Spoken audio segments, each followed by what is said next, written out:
السلام عليكم ورحمة الله وبركاته. أهلا بيكم فيديو جديد من قناة تريندي كروشيه. النهاردة إن شاء الله هننفذ الكوفية بالشكل اللي حضراتكم شايفينه قدامكم في الصورة. الحقيقة الكوفية دي تريكو أصلا، بس احنا هننفذها كروشيه عادي. أنا استخدمت فيها خيط أليز. هو متوسط السمك، لكن الحقيقة لو انت عاوزاها زي الصورة تيبيكال ممكن تستخدمي خيط سميك، مش رفيع. ممكن تستخدمي خيط سميك على قد ما تقدري، وكل ما هيبقى الخيط سميك كل ما هتخلص معاكي بسرعة وهتدي نفس الشكل اللي في الصورة. استخدمت مع الخيط دوت إبرة رقم 4.5. دي إبرة معدن عادي، غير طبعا مقاسها في السيليكون. يعني الإبر السيليكون بيبقى مقاسها غير الإبر العادية. خلينا نبدأ كده فيها ونقول بسم الله. الموديل دوت بالمناسبة موديل الكوفية دوت ما بياخدش وقت خالص، يعني ممكن في نص ساعة نخلص كوفية. يعني ممكن قبل مشوار احنا محتاجين الكوفية فيه مثلا. تمام. هبدأ اعمل عقدة البداية زي ما احنا شايفين، وهنبدأ نعمل عدد سلاسل بطول الكوفية اللي احنا محتاجينها. يعني ايه بالطول؟ يعني احنا مش هنشتغل الكوفية بالعرض كده، لا احنا هنشتغلها بالطول. يعني هناخد الطول اللي احنا عايزين نعمل عليه الكوفية مثلا 2 متر، هنفضل نعمل سلاسل بطول 2 متر لحد ما نحط السلاسل على المازورة بتاعتنا تدي معانا 2 متر. عادة ما بتبقى الكوفيات الحريمي أو الرجالي للأشخاص البالغين يعني بتبقى 2 متر وبيبقى عرضها 20 سنتي. خلاص. أنا مش هعد سلاسل لأن أنا مش محتاجة العدد في حاجة. أنا هفضل أعمل سلاسل لحد ما أوصل للطول اللي أنا محتاجاه اللي هو 2 متر. لحد ما قلنا إيه، هنوصل لمرحلة إن إحنا هنحط كده على المزورة السلاسل وهنفردها كده وهنوصل لطول 2 متر. تمام. طبعا انا مش هعمل الاتنين متر كلهم، انا بس هوريكم عينة صغيرة. بس انتوا هتفضلوا ماشيين لحد ما توصلوا للطول اللي انتوا محتاجينه. يعني انا مش هعمل الطول اللي هو الاتنين متر على اساس ان ممكن حد فيكم يكون مش محتاج يعمل 2 متر ولا حاجة، محتاج يعملها لطفل او طفلة صغيرة. مفيش مشكلة. وبالمناسبة الكوفية دي تنفع رجالي وتنفع حريمي. الفكرة كلها ان احنا ممكن نغير في الالوان. نختار لون مناسب بالنسبة للأولاد أو للرجالي، ونختار لون مناسب بالنسبة للبنات طبعا. خلاص. هنبدأ نعمل السلاسل زي ما قلت. خلاص احنا وصلنا مثلا للطول اللي احنا محتاجينه للكوفية. هنعمل ايه؟ هنطلع بسلسلة ارتفاع، وهندخل في السلسلة اللي جنبها على طول هنعمل فيها غرزة حشو. اللي بعدها على طول هنعمل غرزة حشو. تالت واحدة هنعمل غرزة حشو اهو. اللي بعدها غرزة حشو. طب ايه الجديد؟ ولا اي حاجة، هنفضل ماشيين بغرز حشو عادي جدا لحد ما نوصل لنهاية السطر. خلاص. انا كده خلصت اهو لنهاية السطر. حضراتكم طبعا هتفضلوا ماشيين بغرزة حشو عادية جدا لحد نهاية السطر ايا كان طول الكوفية اللي احنا محتاجينها. خلاص. طيب انا هعمل ايه بعد كده؟ انا هطلع بسلسلة ارتفاع وهلف الشغل معايا وهبدأ اهو. السلسلة دي مش محسوبة اللي انا طلعت بيها ارتفاع، هدخل في السلسلة اللي جنبها على طول اهي في الحلقة الخلفية اهو. بصوا، عندنا حرف الفي بتاع الغرزة اهو. غرزة، كل غرزة حشو فوقها كده حرف في. خلاص. احنا هنشتغل فين؟ هنشتغل في الطرف الخلفي من حرف الفي. ده الطرف الامامي اللي قدامنا، وده الطرف الخلفي من حرف الفي. هنبدأ اهو السلسلة دي ارتفاع مش محسوبة، هندخل في اللي جنبها على طول في في الطرف الخارجي من حرف الفي، وهنبدأ نعمل غرزة حشو كمان. طيب واللي جنبها غرزة حشو في الطرف الخارجي من حرف الفي. اللي بعدها غرزة حشو في الطرف الخلفي من حرف الفي، واللي بعدها غرزة حشو في الطرف الخلفي من حرف الفي، وهفضل ماشية لنهاية السطر بنفس الغرزة. الحقيقة الغرزة دي عملت منها قبل كده كارديجان او جاكيت، وعجبت ناس كتير جدا وما فرقوهاش عن التريكو. حتى اللي شاف الجاكيت ما كانش مصدق ان هو كروشيه مش تريكو. فالغرزة دي روعة الحقيقة في الكروشيه وفي الكوفيات وكمان في الجواكت في الكارديجان في البلوفر. بصراحة بتبقى تحفة جدا وبتدي شبه نفس شكل التريكو بالظبط. يعني صعب جدا الناس اللي بتشتغل تريكو تقدر تفرقها. خلاص انا هفضل ماشية اهو لنهاية السطر غرز حشو عادية في الطرف الخلفي من حرف الفي. مش هعمل حاجة جديدة. اهم حاجة واحنا بنشتغل ان احنا ما ننساش اخر غرزة. دايما اقول لكم كده، ما تنسوش اخر غرزة. ولو لسه مبتدئين ممكن نعلم اول واخر غرزة بالماركر علشان ما ننساهمش، علشان في سلسلة ارتفاع واحنا طالعين في اول السطر في البداية بتبقى غرزة فوق. فعشان الكوفية لا تزودوا غرز ولا تقللوا غرز فتطلع مستقيمة، يعني يطلع اهو ادي الغرزة النهائية اهي، عشان تطلع من هنا واحدة. انتوا وانس ان انتوا كده حاسين ان احنا سيبنا غرزة، بس احنا ما سيبناش غرزة. احنا وانس ان احنا نطلع بسلسلة الارتفاع وندخل في الغرزة اللي جنبها ونعمل غرزة حشو في الطرف الخلفي من حرف الفي، هتلاقوا السطر ظبط جدا اهو. بصوا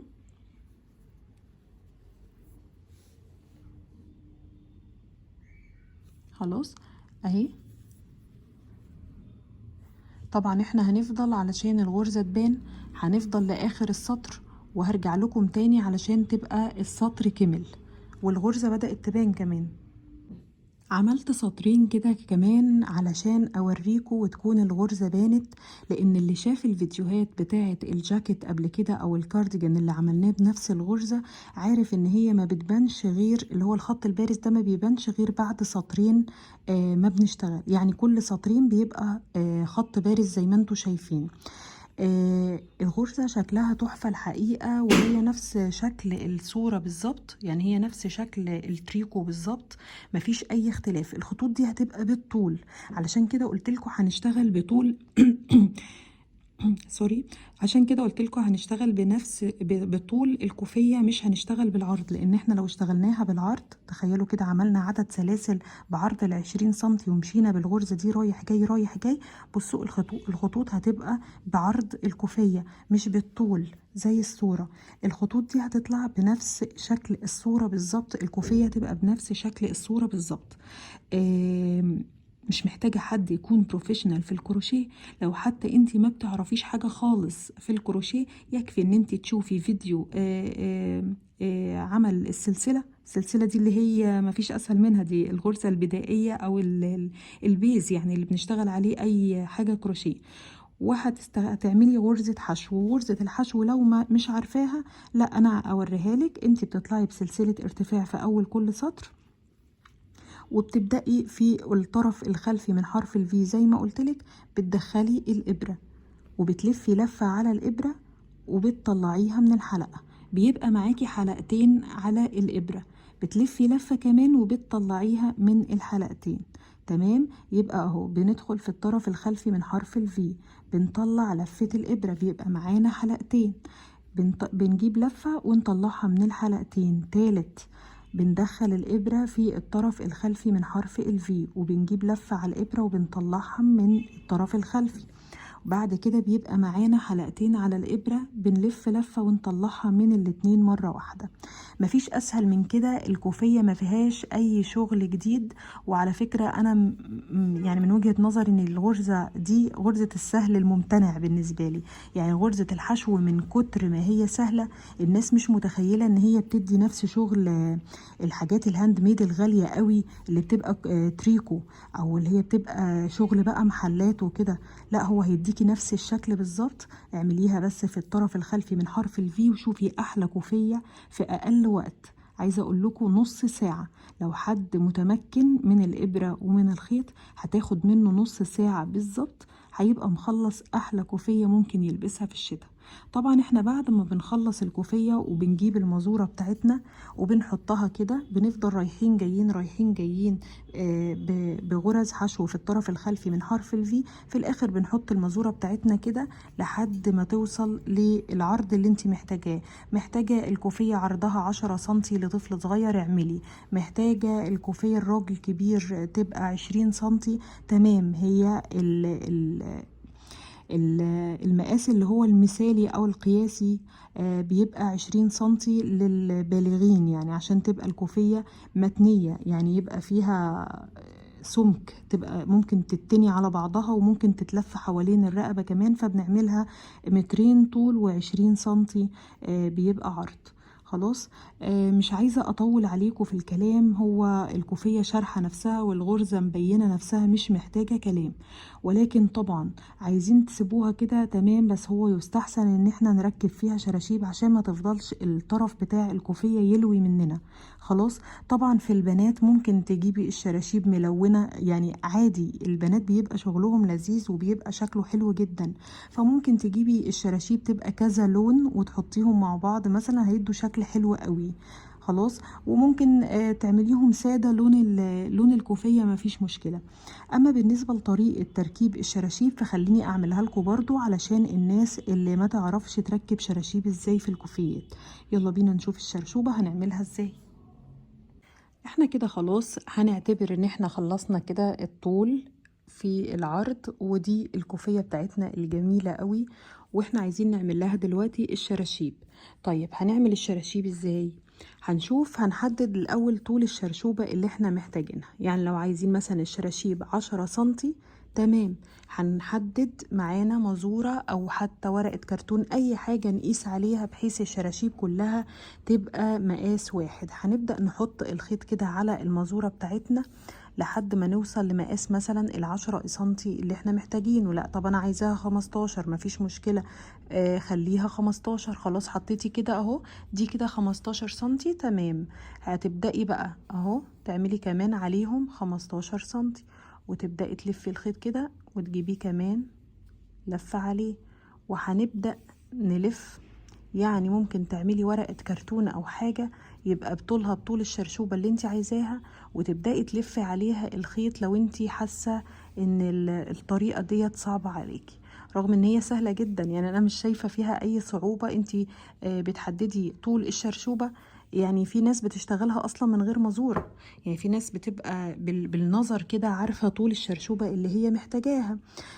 كمان بتبقى عايزة سمك الشرشوبة، كل واحدة برضو بتحدد سمك الشرشوبة اللي هي عايزاه زي ما هي عايزة. في ناس عايزة الشرشوبة كده تبقى خفيفة، يعني مش تقيلة قوي، وفي ناس بتحب الشراشيب التقيلة. خلاص. هعتبر معاكو ان انا كده خلصت، هو انا بس عشان قصة جزء من الخيط فانا عايزة اعمله كله عشان يبقى شكل الشرشوبة باين، انما انتي مش مضطرة تعملي الطول ده كله، يعني مش مضطرة تعملي قصدي الحجم ده كله او عدد اللفات دي كلها. خلاص. هنبدأ كده نجيب اللفات دي كلها كده على ايدينا اهي. وعشان كده بقولك لو انت الطريقة ديت بالنسبة لك، يعني انت ممكن من الاول تلفي على صباعك او تلفي على ورقة كرتون علشان خاطر الحركة دي، علشان خاطر ممكن ناس مننا ما يعرفوش يدخلوا من كده.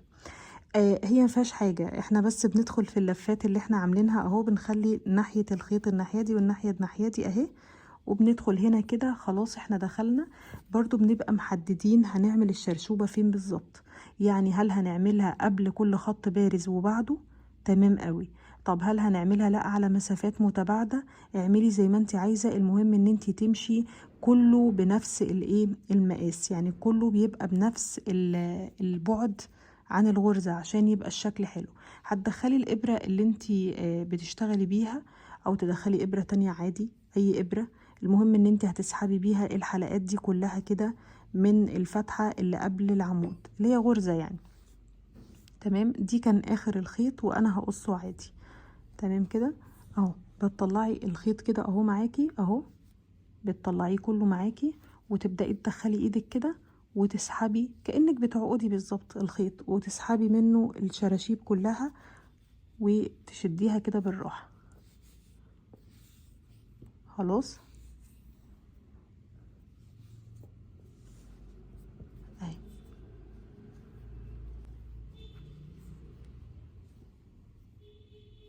تبدأي بقى تحددي الأماكن، يعني لو انت عايزة تعمليها كل عمودين اعمليها، عايزة تعمليها بين كل عمود وعمود اعمليها براحتك جدا. المهم في الآخر هنجيب كل الشراشيب على بعضها وهنبدأ نقص عشان نسويها كلها ببعض. ولو حاسة الطريقة ديت هتضايقك او انتي مش هتعرفي تجيبي طرفين الخيط على بعض، خلاص مفيش مشكلة، ممكن تروحي جاية على اي سطح مستوي انتي عليه. انا مثلا عايزة طول الشرشوبة كده، خلاص انا هعمل ضعف المسافة، يعني اهو شايفين دي كلها اهو. هخلي الخيط كده قدامي اهو، وهبدأ لحظة اهو، يا رب يبقى واضح. وهبدأ ألف الخيط على الترابيزة اللي قدامي اهي. انا بحاول اسهلها للناس عشان ما تتلخبطش، لان هي حاجة بسيطة جدا ومش محتاجة، يعني مش محتاجة شرح كتير. انا اهو لفيت، انا عايزة الطول زي ما قلت لكم نص ده. خلاص كده تمام تمام. هاجي هنا اهو في النص اهو اهو، همسكها اهي. انا اهو في النص اظبط كده ان ده يبقى قد ده، الطرف ده يبقى قد الطرف ده اهي. خلاص، ودي الحلقة اللي هي الحلقات اللي انا ماسكاها في الاخر. هجيب الكوفية بتاعتي واشوف المكان اللي انا عايزة ادخل فيه الشرشوبة بتاعتي، وابدأ كده اجيب الابرة ادخلها في المكان، وهروح جاية مدخلاها في نص الشراشيب كده في الحلقة اللي انا ماسكاهم بيها. تمام، وهروح جاية مطلعاها كلها كأني بطلع سلسلة. خلاص، ممكن كأنكم بتطلعوا سلسلة، تطلعوا لو الإبرة عندكم كبيرة شوية تطلعوا الحلقات دي كلها كأنكم بتعملوا سلسلة اهي، وتطلعوها وخلاص وتعقدوها. لو انتوا حاسين ان الطريقة التانية هتبقى يعني متعبة بالنسبة لكم. وبرضو بنيجي في اخر لما بنخلص كل الشراشيب بنروح جايين بالمقص وقصينها كلها. احنا المفروض ان احنا هنفتح ده كله، يعني مش هنسيبها كده، احنا هنفتحهم بالمقص من تحت، وهنيجي على الشراشيب كلها هنقصها عشان نخليها نفس الطول، علشان يبقى الشكل ظريف. زي ما قلت لكم ممكن في يعني كوفية بناتي نعمل الشراشيب ديت الوان كتير زي ما انتوا شايفين كده على الشاشة. تمام، ممكن تعملوها سادة زي ما هي، مفيش مشاكل. مفيش اسهل من دي كوفية خالص على فكرة. الغرزة تحفة، الغرزة تريكو بالظبط، عايزاها مفتحة اكتر من كده وناعمة. طبعا انتي لازم هتكوي الكوفية بعد ما هتخلصيها. هنجيب المكوة كده على درجة حرارة بسيطة، وهنحط سكارف قطن او اي حاجة قطن هنا، اي قماشة حتى عندك، اي حاجة قديمة ممكن تحطيها، اي حاجة قطن يعني. تروحي جاية حرطاها كده على الصوف، لان الصوف بيسيح مع الحرارة، فخدوا بالكم المكوة ما تجيش على الكوفية على طول. بنجيب حاجة قطن كده، والخطوة دي مهمة جدا على فكرة يا جماعة، أنا بحبها جدا لأنها بتدي طراوة للشغل وبتدي كده نعومة للحاجة. تمام، بتحطوها ويدوب بنمشي المكوى حاجة بسيطة، بنلاقي الغرزة معانا اتريت وبقت حلوة قوي. طيب أنا عايزة الفتحات فيها تبقى أكبر من كده، مش عايزاها تبقى ضيقة. طب هو انت كل ما هتقللي في الإبرة هتطلع الكوفية ضيقة معاكي اكتر، يعني الغرز مكتومة كده اكتر. تمام، انما كل ما هنكبر في الابرة كل ما هيبقى يدي فتحات عالية. يعني معاكوا ابر كتير ممكن تشتغليها بمقاس رقم 6 مثلا، هتدي معاكي اريحية وطراوة اكتر من كده كمان، يعني هتبقى مفتحة، لان في ناس ما بتحبش الكوفية تبقى تقيلة. بس الحقيقة انا شايفة ان هي الخيط ده بالنسبة لمقاس الابرة دي مناسب جدا. يعني هي لا هي مكتومة الغرز في بعضها، ولا هي يعني مش ناشفة. هي لو مكتومة كنت هتلاقيها ناشفة، قطعة ناشفة كده عاملة زي الكرتون. فهي لا هي مكتومة ولا هي كمان مفرغة زيادة، فأنا شايفاها كده حلوة جدا. وكمان شايفة انه مفيش داعي الحقيقة للخيوط السميكة، لان احنا هنا يعني الدنيا ما بتنزلش تلج يعني. سواء يعني في مصر او في البلاد عامة البلاد العربية ما بننزلش تلج، يعني مش زي اوروبا مثلا. لكن لو انت طبعا مسافرة بره او بتعمليها لبلد الجو فيها بيبقى تلج زيادة، فممكن نستخدم خيط سميك عن كده شوية، وطبعا معاه هنستخدم ابرة كبيرة عن كده شويتين 3 تتناسب طبعا مع سمك الخيط.